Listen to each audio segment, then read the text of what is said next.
Hello दोस्तों, तो बहुत बहुत स्वागत है एक बार फिर से आप सभी का हमारे चैनल पीबी एकेडमी पे। पीबी एकेडमी में हम पढ़ रहे थे ज्योग्राफी क्लासेस, जिसमें हम अपना चैप्टर का एक पार्ट कंप्लीट कर चुके हैं, the origin and evolution of earth, यानी पृथ्वी की उत्पत्ति के बारे में हम बात कर चुके हैं। जिसमें हमने कुछ थ्योरीज पढ़ी थी जो साइंटिस्ट ने या ज्योग्राफर्स ने हमारे को दी थी, जैसे नेबुलर हाइपोथेसिस, और हमने द बिग बैंग थ्योरी के बारे में पढ़ चुके हैं।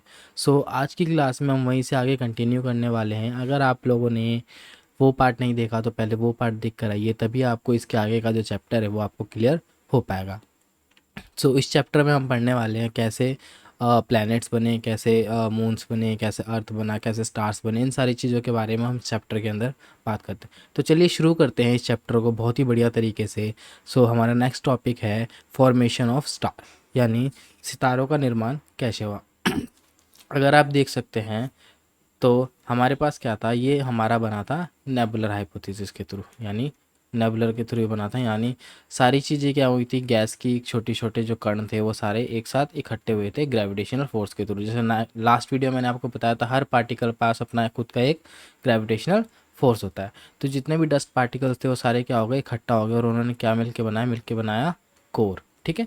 और कोर के बाद धीरे धीरे परत दर परत इसमें क्या हुआ, एक लेयर बनती चलेगी, और धीरे धीरे इवॉल्व होते हुए हमारा क्या बन गया, स्टार बन गया। जैसे आप देख सकते हैं यहाँ पे, स्टार फॉर्म में large cloud of gases, gases के क्लाउड्स और डस्ट से क्या बना, नेबुला बना। ठीक है। यानी जितने भी डस्ट पार्टिकल्स थे और जितने भी गैस पार्टिकल्स स्पेस में थे, उन चीज़ों से हमारा क्या बना, नेबुला बन के तैयार हुआ।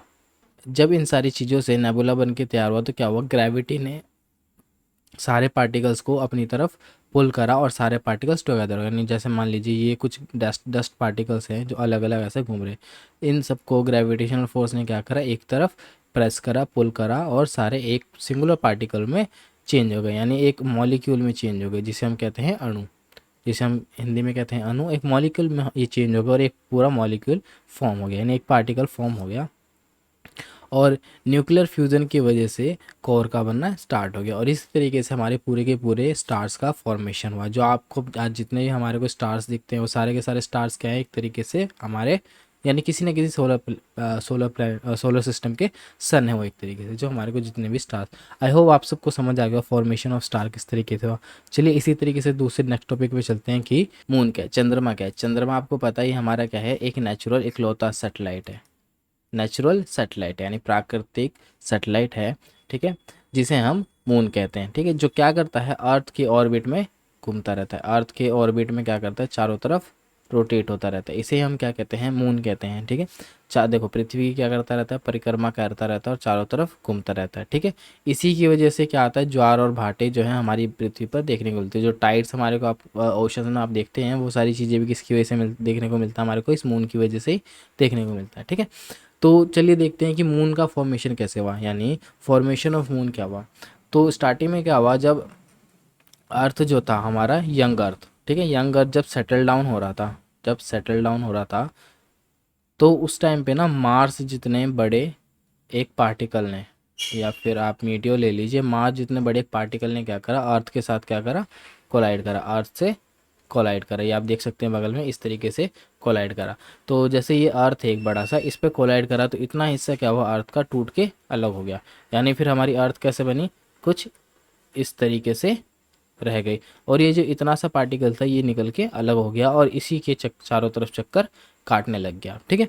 जो ये इतना सा पार्टिकल है, आप कह रहे हो कि फिल आउट कैसे हुआ, ये आज का हमारा है पैसिफिक ओशन, प्रशांत महासागर जो कहते हैं ना, वो इस एरिया को कहते हैं। इस एरिया को कहा जाता है कि प्रशांत महासागर, उस जगह पर क्या हुआ, पानी भर गया, और पानी भरने की वजह से वहाँ पर एक ओशन क्रिएट हो गया, जिसे हम आज के टाइम पे कहते हैं पैसिफिक ओशन। ये जितना एरिया था ना, जितना एम्प्टी था, यहाँ पे क्या हो गया, पानी भर गया और ये बन गया पैसिफिक ओशन।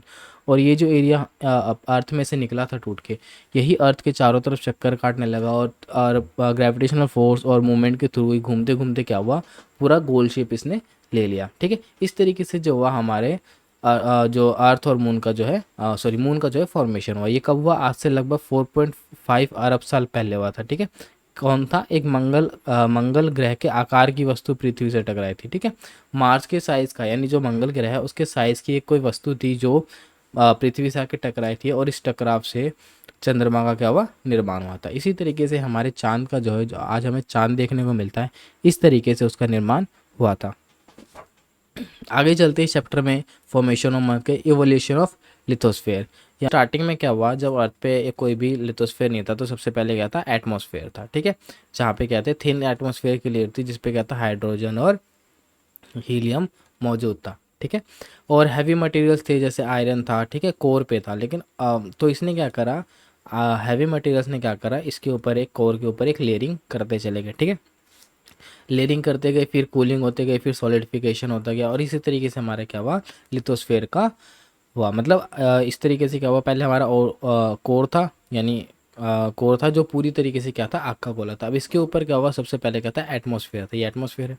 अब धीरे धीरे हाइड्रोजन हीलियम जो थे, अब धीरे धीरे अर्थ का ठंडा हो रहा था, तो जो भी इसके ऊपर के हैवी मटेरियल्स थे वो धीरे धीरे क्या हो रहे थे, धीरे धीरे इसको क्या कर रहे थे, सॉलिडिफिकेशन करते जानते नहीं, ऊपर परत दर परत ठंडे होते हुए चलते, परत दर परत क्या होते, ठंडे होते। जैसे पहले ये वाली परत ठंडी हो गई, फिर ये परत ठंडी हो गई, फिर ये परत ठंडी हो गई, फिर ये परत, ऐसे सारी परत ठंडी होती गई, और सारी परत ठंडी होते होते और साथ में क्या हुआ, साथ में ये सॉलिड भी होती चली गई। सॉलिड की होती चली गई क्योंकि ये किस चीज़ से बनी थी, आयरन आयरन शैंक से बनी थी। इस तरीके से क्या हुआ, हमारे पूरे के पूरे लिथोस्फेयर यानी स्थलमंडल का विकास हुआ, ठीक है। अब बात करते हैं एटमॉस्फेयर और हाइड्रोस्फेयर कैसे बना, ठीक है। एटमॉस्फेयर और हाइड्रोस्फेयर में सबसे बड़ी भूमिका निभाई है इस वॉल्केनो, समझेंगे इस वॉल्केनो ने कैसे मदद करा, ठीक है। आपको पता ही एटमॉस्फेयर किससे बना था, मेनली हाइड्रोजन और हीलियम से। वॉल्केनिक एक्टिविटीज़ हुई, जैसे मान लीजिए मैग्मा, मॉल्टन रॉक्स वगैरह जो थे मैग्मा के थ्रू बाहर निकलते थे, ठीक है। तो उसी मैग्मा से, यानी उसी वॉल्केनो से और भी क्या चीज़ निकलती थी, जैसे कार्बन डाइऑक्साइड निकलता था, ऑक्सीजन निकलता, ठीक है, वाटर निकलता था ना उसी के थ्रू, तो वो ऑक्सीजन अलग हो जाता था, हाइड्रोजन अलग स्पेस में चल जाता था, ठीक है। उसी से नाइट्रोजन निकलता था और उसी से वाटर निकलता था। उसी तरीके से इन्हीं सारी चीज़ों को, जो सारी चीज़ें थी कहाँ से निकली, वॉल्केनो के अंदर से निकली, और वही सारी चीज़ें बाद में क्या बनाती है, सारी चीज़ें बनाती है। इसी तरीके से धीरे धीरे एटमॉस्फेयर बने, यानी धीरे धीरे करके क्या हुआ, एटमॉस्फेयर हो, क्योंकि ये गैस रिलीज करता था जिसकी वजह से हमारे आज के करंट एटमॉस्फेयर हुए, और वाटर वेपर जो इसमें से निकलते थे वो कंडेंस हुए, ठीक है। फिर वही रेन वगैरह, ओशंस वगैरह बने, ठीक है, रिवर्स वगैरह बने, जिसके थ्रू ओशंस वगैरह हमारे को देखने को मिलते हैं, ठीक है। तो इस तरीके से हमारा क्या है, एटमॉस्फेयर और हाइड्रोस्फेयर बना, ठीक है। इसके आगे हम पढ़ते हैं कि इवोल्यूशन क्या हुआ, मतलब ओरिजिन कैसे हुआ, इवोल्यूशन क्या हुआ, अर्थ के ऊपर सारी चीज़ें। तो ऑर्गेनिक मॉलिक्यूल्स फॉर्म हुए, ठीक है, केमिकल रिएक्शन, हमारे अर्थ पे क्या हुआ, ऑर्गेनिक मॉलिक्यूल्स फॉर्म हुए केमिकल रिएक्शंस के थ्रू। जैसे आप देख सकते हैं बिग बैंग थ्योरी हुई, ये सब छोड़ दी। इसके बाद हमारा क्या हुआ, एक सिंगुलर सेल हमारे पास बन के आया, ठीक है, सिंगुलर सेल के मट बन के आया, जैसे प्रोकैरियोट्स का आ गया, ठीक है। अब क्या हुआ, ये कहाँ से निकल के आया, ये निकल के आए ओशन से। हमारा पहला जो क्रिएचर था वो कहाँ से निकल के आया था, ओशन से। और आपने साइंस में पढ़ा भी होगा, जो लाइफ साइकिल है या लाइफ की जो स्टार्टिंग होती है वो किससे होती है, सिंगल सेल से होती है, ठीक है। सिंगल सेल बन के आया, उसी तरीके से फिर धीरे धीरे इवॉल्व होते होते और भी सारे क्रिएचर धीरे धीरे अस्तित्व में है, ठीक है। तो फर्स्ट लिविंग ऑर्गेनिजम्स हमारे को जो इस अर्थ पे देखने को मिला वो कब मिला, 3.8 बिलियन ईयर्स हो गए, यानी अर्थ जब सारे फेयर्स बन गए, यानी एटमॉस्फेयर, लिथोस्फेयर, हाइड्रोस्फेयर सारे बन गए, तो उसके बाद फिर इकोसिस्टम बनना स्टार्ट हुआ, जिसे बायोस्फीयर कहते हैं, वो बनना स्टार्ट हुआ, ठीक है। 3.8 बिलियन ईयर्स वो पहला हमारे को दिखा, ठीक है। फोटोसिंथेसिस की वजह से ऑक्सीजन अक्यूमुलेशन हुआ, ठीक है, और भी कॉम्प्लेक्स लाइफ फॉर्म्स हो पाए, ठीक है। इन सारी चीज़ों की वजह से क्या हुआ, और भी चीज़ें जो हैं फॉर्म हो पाई। जब ऑक्सीजन इस अर्थ पे आया, इस धरती पे आया, उसी के साथ बाकी सारी चीज़ें भी आ पाई, क्योंकि आपको पता है जितने भी जीव हैं उन सबको क्या चाहिए होता है, ऑक्सीजन चाहिए होता है जिंदा रहने के लिए, ठीक है।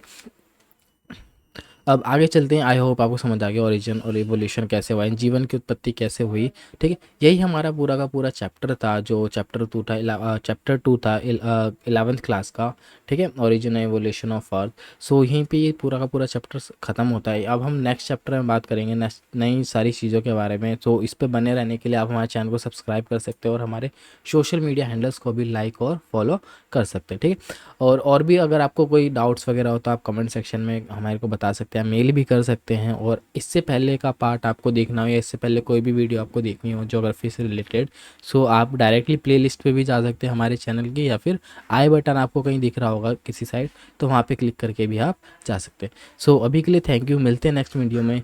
Okay, thank you for watching, bye bye.